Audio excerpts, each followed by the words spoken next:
E aí, turma, vamos ver mecânica e resistência dos materiais, unidade 4. Vamos falar sobre torção. Os objetivos: conhecer as deformações em eixos circulares, determinar o ângulo de torção em eixos circulares, entender como determinar os esforços em eixos estaticamente indeterminados, determinar as tensões de cisalhamento e o ângulo de torção em peças prismáticas, determinar as tensões de cisalhamento e o ângulo de torção em peças de eixos vazados de paredes finas. Para começar, deformações dos eixos circulares. Dá uma olhada nessas peças aí. Vamos estudar as peças submetidas a efeitos de torção que resultaram de tensões e deformações produzidas em peças de seção circular, transversal, sujeitas à ação de conjugados que tendem a torcer essas peças. Também são conhecidos como momentos de torção, momentos torsionais, momentos torsores ou torque, como o pessoal já está mais conhecido, né? Então você vê aí, ó, uma barra circular, cuja seção dela, na figura A, antes da deformação, você vê que a seção dela está toda retinha, toda certa, né? A partir do momento que você faz uma torção, né, de deformação aqui, os círculos continuam circulares, as linhas longitudinais ficam torcidas e as linhas radiais elas ficam retas. Elas continuam retas aqui, né? As radiais e as longitudinais ficam torcidas. Por exemplo, aqui, a transferência de torção de um eixo para o outro. Vamos supor que você tem aqui uma figura de uma barra circular, né, que vai com um comprimento que vai de A até B. Você vai estar submetendo essa barra inteira a um exercício de torção, né, uma para um sentido horário e outra no sentido anti-horário. Se você cortar uma seção aqui no ponto C, as forças que vão agir aqui, a força de cisalhamento, por exemplo, nessa torção, elas vão ocupar o mesmo ponto aqui, na mesma intensidade que vai ter, como se fosse feito no ponto A. A cada elemento infinitesimal daqui, você vai ter uma força que vai estar paralela ao sentido do momento de torque que vai ter ali. Vamos ver aqui na teoria o que está dizendo. Observando a figura A, se cortarmos o eixo por uma seção perpendicular ao eixo longitudinal em qualquer ponto C, obteremos um diagrama de corpo livre da parte BC, o qual possui as forças elementares de cisalhamento DF perpendiculares ao raio do eixo. Está aqui, ó. Tá aqui. As forças vão estar perpendiculares ao raio desse eixo daqui, em que a parte AC exerce sobre a parte BC quando o eixo é torcido, ilustrado na figura B. Assim, para ocorrer o equilíbrio da parte BC, o conjunto de forças elementares deve produzir um momento de torção interno T igual e contrário a T', né? Como a gente viu aqui nessa figura. Tem que fazer, para fazer a torção, tem que ser igual com sentido contrário. Temos uma distância do centro da peça até a força elementar DF, que vai ser denominada de ρ. Então, a distância do centro da peça até a força elementar DF, que é essa força que vai estar perpendicular ao momento de torção, a gente vai chamar essa distância de ρ. Tá? Para expressar que a soma dos momentos das forças DF em relação ao centro tem a mesma intensidade de movimento do momento da torção, a gente vai dizer então que a integral de ρ dF vai ser igual à torção T, ao momento de torção T. Utilizando os conceitos de tensão de cisalhamento, na qual o tal é igual à força dividido pela área, ou tal vai ser igual a dF sobre dA, isolando dF, então a gente vai ter que a integral de ρ vezes tal dA vai ser igual ao momento de torção. Essa expressão permite determinar a tensão de cisalhamento em qualquer seção transversal ao eixo, porém não indica o modo que as tensões se distribuem na seção. Contudo, devido ao princípio de Saint-Venant, assumimos que a distribuição das tensões na seção transversal ela é uniformemente distribuída, exceto pelos pontos em que ocorre a aplicação das forças. Então, ou seja, a torção, por esse princípio, a distribuição nessa seção transversal que vai ter, ela é distribuída de forma uniforme, tá? A menos dos pontos que ocorre a aplicação das forças.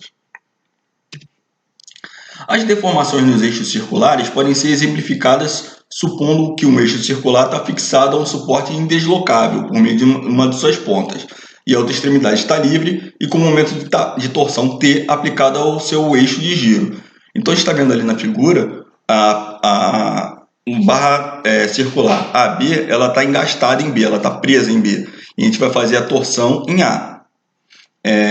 A rotação ocasionada pelo momento de torção T, ela é representada pelo ângulo φ, chamado ângulo de torção. Se você for ver aqui nessa imagem aqui embaixo, você vai ver que a barra estando presa aqui em B, quando você rodar, ela vai girar um certo ângulo. Esse ângulo vai ser o ângulo φ. Nota-se que para uma certa variação no valor do momento de torção, o ângulo de torção é proporcional a T e também ao comprimento L do eixo. Então esse ângulo vai ser proporcional a isso. Uma propriedade importante para eixos circulares é que quando o eixo circular tem um momento de torção aplicado, todas as seções transversais se mantêm planas e conservam a sua forma.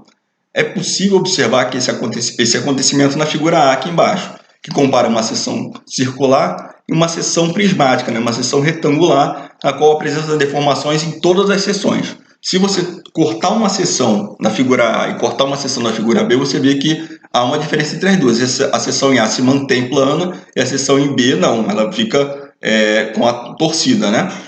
Nota-se que, enquanto as variações de seção transversais ao longo do eixo apresentam ângulos de torções diferentes, cada seção gira como uma placa rígida na figura A. O ângulo de A vai ser o mesmo em todos os pontos, em B não. Então,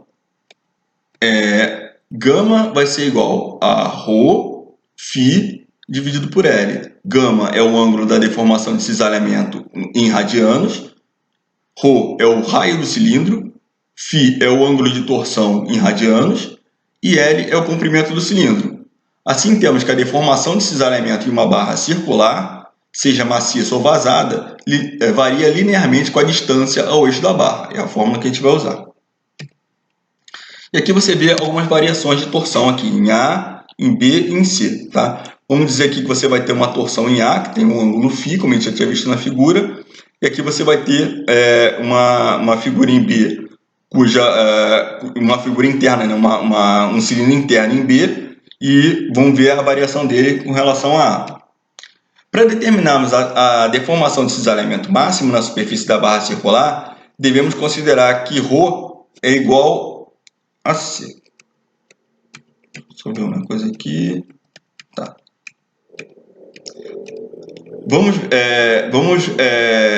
Para determinar a deformação do cisalhamento máximo na superfície da barra, devemos considerar que o ρ, que é a distância que a gente tem dali, vai ser igual ao C. Quer dizer, quanto mais externo tiver aqui a torção, a aplicação da força aqui, vai ser o cisalhamento máximo. Se fosse aplicada aqui, por exemplo, aqui embaixo, no meio, você vai ter uma força de cisalhamento aqui. Mas a força de cisalhamento vai ser maior quando ela chega na superfície, quando ela está exatamente igual ao tamanho do raio C.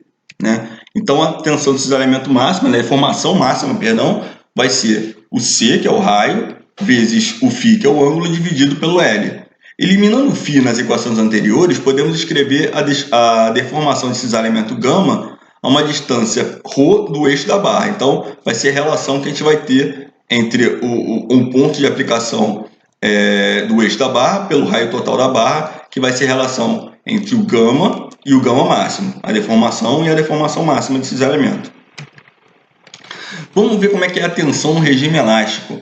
A gente já viu em capítulos anteriores que em tensões de cisalhamento é possível aplicar a lei de Hooke em suas relações no regime elástico. Então, a gente tem que a tensão de cisalhamento vai ser igual a deformação de cisalhamento em radianos e vezes o módulo de elasticidade transversal que a gente já viu. Regime elástico, para quem não está lembrado, é aquele regime no qual, quando você começa a deformação, o material ainda volta para o tamanho original, caso você pare de fazer um momento, fazer a tensão em cima desse material.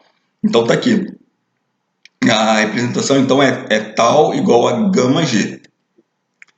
E a tensão de cisalhamento vai ser igual à distância do eixo da barra, P, dividida pelo raio C, multiplicada pela tensão de cisalhamento máximo. Está ali.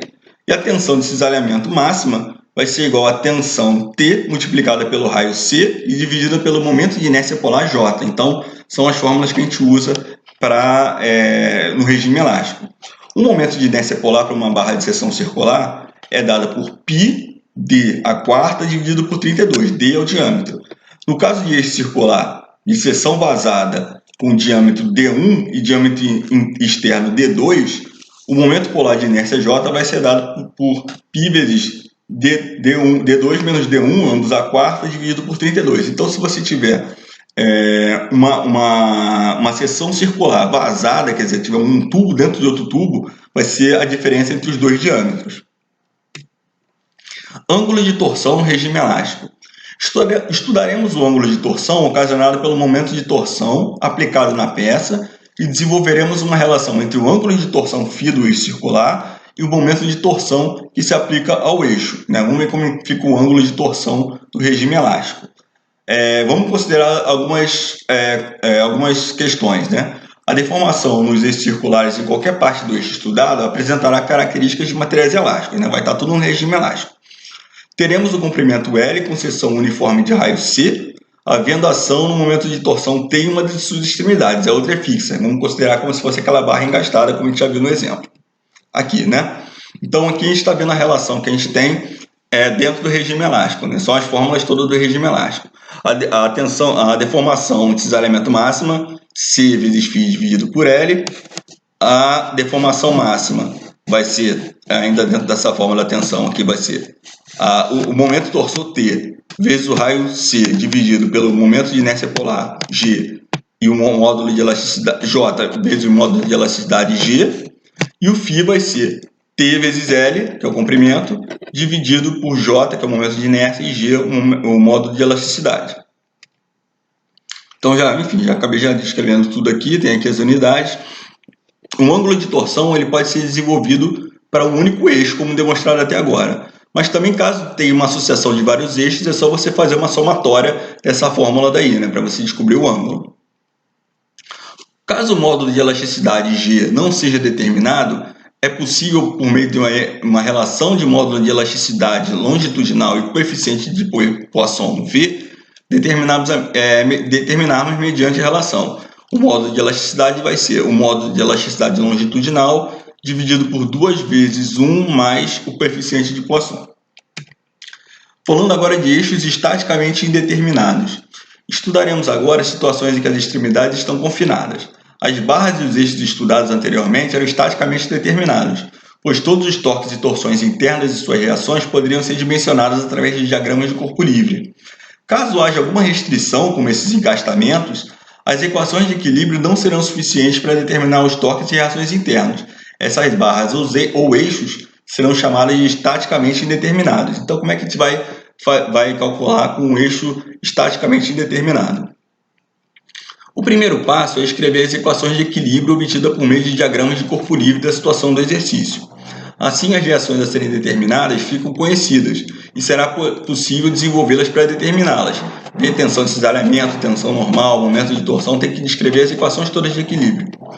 Na sequência, o segundo passo é formular as equações de compatibilidade, baseadas nas condições físicas relativas ao ângulo de torção, ou seja, substitui os valores na equação do ângulo de torção para deixar em evidências incógnitas a serem descobertas.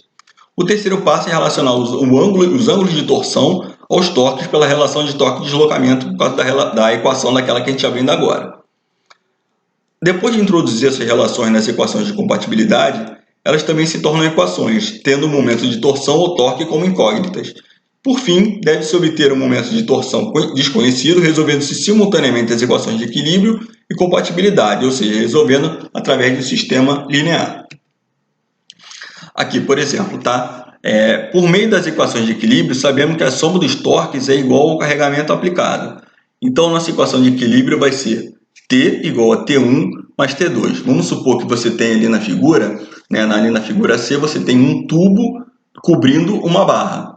Então, vai ser o diâmetro da barra e o diâmetro do tubo. Vai ter momento de torção no tubo e na barra, e no conjunto, tendo aqui uma placa na extremidade. Assim, notamos que o ângulo de torção da barra sólida φ1, que é o que está dentro aqui na figura B, e o ângulo de torção do tubo φ2, que é o da figura E, que é o que está por fora, devem ser iguais, porque a barra e o tubo estão unidos à placa na extremidade A e rotacionados juntamente. Dessa forma, determinamos a equação da compatibilidade. φ1 é igual a φ2. Desenvolvendo a equação de compatibilidade, teremos a equação de equilíbrio, T igual a T1 mais T2, e a equação de compatibilidade. Já que os φ são iguais, T1 dividido por G1J1 é igual a T2 dividido por G2J2. Isolando T1 e T2, a gente vai ter os valores das tensões. Então aí está embaixo aí a fórmula.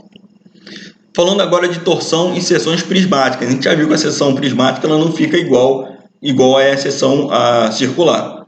Nesse tópico, todas as deduções já realizadas nos tópicos anteriores para a determinação das tensões e distribuição das deformações provocadas por carregamentos de torção são válidas apenas para eixos de seções circulares.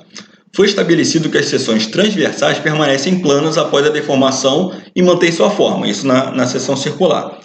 Essa hipótese depende da axissimetria da barra, que ela é simétrica pelo eixo, né? Depende do fato que a aparência da barra é a mesma quando ela é observada de certo ponto e sofre uma rotação em torno do seu eixo de qualquer ângulo.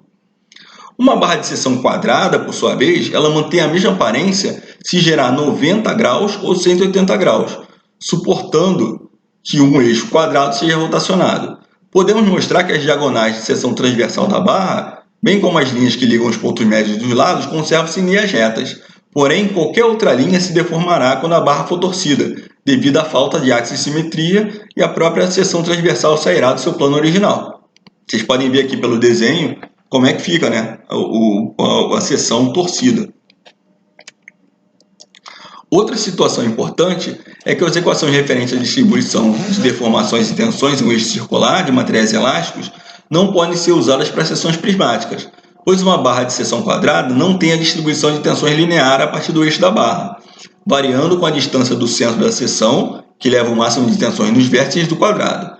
No desenvolvimento do assunto, iremos ver que as tensões de cisalhamento são nulas nos vértices. Está aqui. Então, a fórmula de tensão máxima vai variar conforme a figura que está aí, tá? Vai ser o momento de torção dividido por C1, que é o raio lá de torção, vezes A, que é a largura, vezes B ao quadrado, que é a altura que temos ali, né? Ao quadrado. E o ângulo vai ser T vezes L, dividido, L que é o comprimento, né? Dividido por C2 AB3G. O coeficiente C1 e C2 são tabelados, eles dependem somente da relação A e B.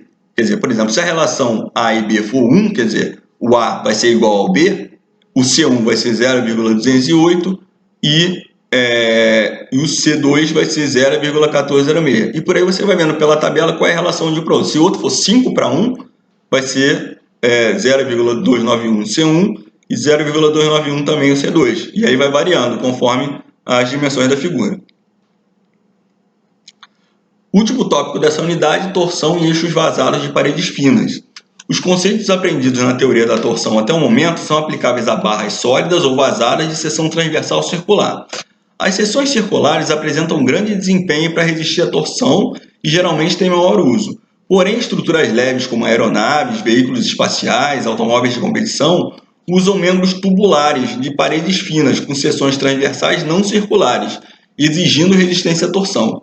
Então vamos dar uma olhada. Vocês veem aqui, nessa barra aqui, ela é vazada e ela tem paredes finas. Ela tem paredes finas aqui, ela tem dois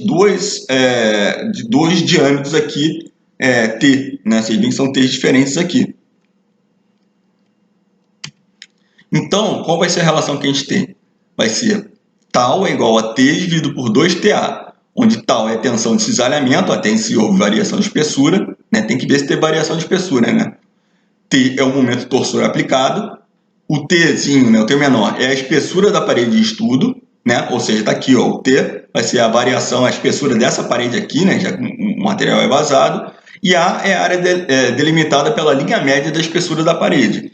Você vê aqui, você tem a espessura, você tem a linha média que está aqui pontilhada, e a área vai ser dada pela linha média da espessura da parede, corresponde ao raio R. Esse raio R aqui vai até a linha média da espessura. E a área dessa barra aqui, por exemplo, vai ser πr2, tubo circular de parede fina. E aqui temos outra fórmula. Φ é o ângulo de torção, T é o momento de torção, L é o comprimento do eixo, A é a área delimitada pela linha média de espessura, como a gente viu até agora, G é o módulo de elasticidade transversal, T é a espessura da parede de estudo, S é o perímetro da linha média. Sempre que houver variação de espessura, também haverá uma tensão de cisalhamento para cada espessura, e isso é válido também para o ângulo de torção.